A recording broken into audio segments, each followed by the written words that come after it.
অন্যদিকে বিন্নাকান্দিতে কেন্দ্রই অসম জাতীয় পরিষদকে ছেড়ে দিয়েছে কংগ্রেস। এতে উৎফুল্লিত বিন্নাকান্দির এজেপি কর্মী সমর্থকরা। তবে এখনও এই কেন্দ্রের প্রার্থীর নাম ঘোষণা করেনি এজেপি। বিন্নাকান্দি কেন্দ্রে এজেপির টিকিট প্রত্যাশী রেজাউল করিম চৌধুরী। রাতে রেজাউলের বাড়িতে ভিড় জমান দলীয় কর্মীরা। মিষ্টিমুখ ও গামোচা দিয়ে সংবর্ধনা জানানো হয় রেজাউলকে।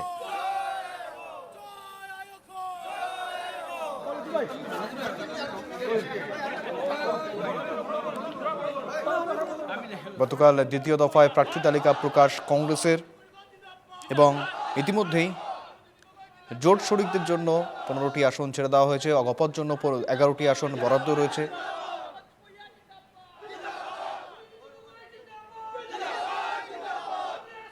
অসম জাতীয় পরিষদের জন্য আসন বরাদ্দ রয়েছে এবং বিন্নাকান্দি আসন এজেপি অসম জাতীয় পরিষদের জন্য ছেড়ে দেওয়ায় কার্যত উচ্ছ্বসিত এজেপি কর্মী সমর্থকরা।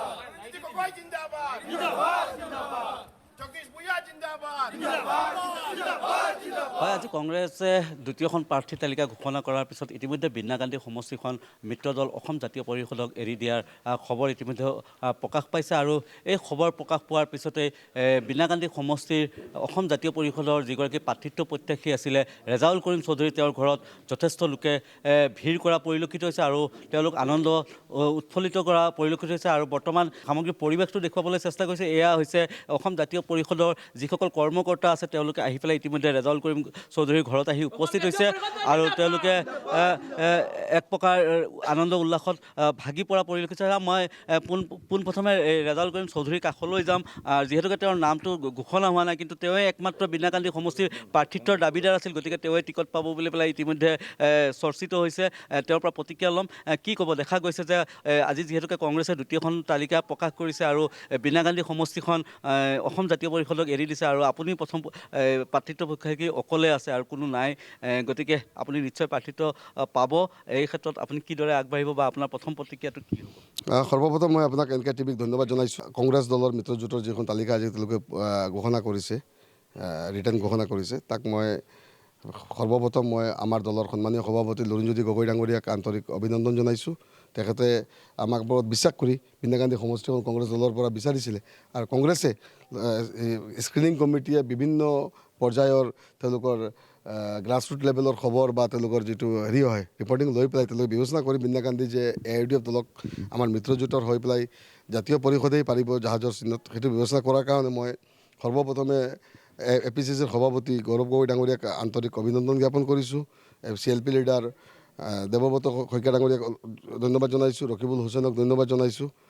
আমাৰ প্ৰদ্যুৎ বৰদলৈ দেৱক ধন্যবাদ জনাইছোঁ আৰু AICCৰ মাল্লিকাৰ্জুন খাৰ্গে ডাঙৰীয়া, KC বেণুগোপাল ডাঙৰীয়া, সন্মানীয় ইয়থ লিডাৰ ৰাহুল গান্ধী ডাঙৰীয়া, প্ৰিয়ংকা গান্ধী ডাঙৰীয়ানী, ছোনিয়া গান্ধী ডাঙৰীয়ানী, সকলোকে মই আন্তৰিক অভিনন্দন জনাইছোঁ যে তেওঁলোকে বিন্নাকান্দি সমষ্টিখন বা বিন্নাকান্দি ৰাইজৰ যিটো আৱেগ অনুভূতি, যে ৰাইজে বিচাৰিছে যে AIUDFক আঁতৰাবৰ কাৰণে 20 বছৰ AIUDFে আমাক বৰবাদ কৰি দিছে বিন্নাকান্দি সমষ্টি, গতিকে AIUDF যোৱাৰ সময় হৈছে। ৰাইজৰ আকাংক্ষা যিটো তেওঁলোকে হেৰি হ'ব পৰা নাই, নমিনী ৰাজ চলি আছে বিন্নাকান্দিত, ৰিম'ট কণ্ট্ৰল দি পেলাই ডুবাইৰ পৰা বম্বেৰ পৰা বিন্নাকান্দি চলাই আছে।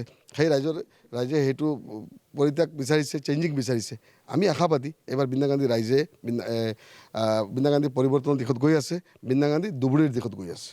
হয়, এয়া আছিলে অসম জাতীয় পৰিষদৰ সভাপতিগৰাকীৰ মন্তব্য আৰু প্ৰাৰ্থীগৰাকী ইতিমধ্যে মন্তব্য দিছে। তেওঁক সকলো কংগ্ৰেছ কৰ্মীক আহ্বান জনাইছে যে তেওঁলোকক পূৰ্ণ সহযোগ কৰিব লাগে আৰু কাৰণ বিজেপিক ক্ষমা কৰিব, AIUDFক উৎখাত কৰাৰ স্বাৰ্থত তেওঁলোকে সকলো একত্ৰিত হৈ পেলাই যুঁজ দিবলৈ তেওঁলোকে আহ্বান জনাইছে।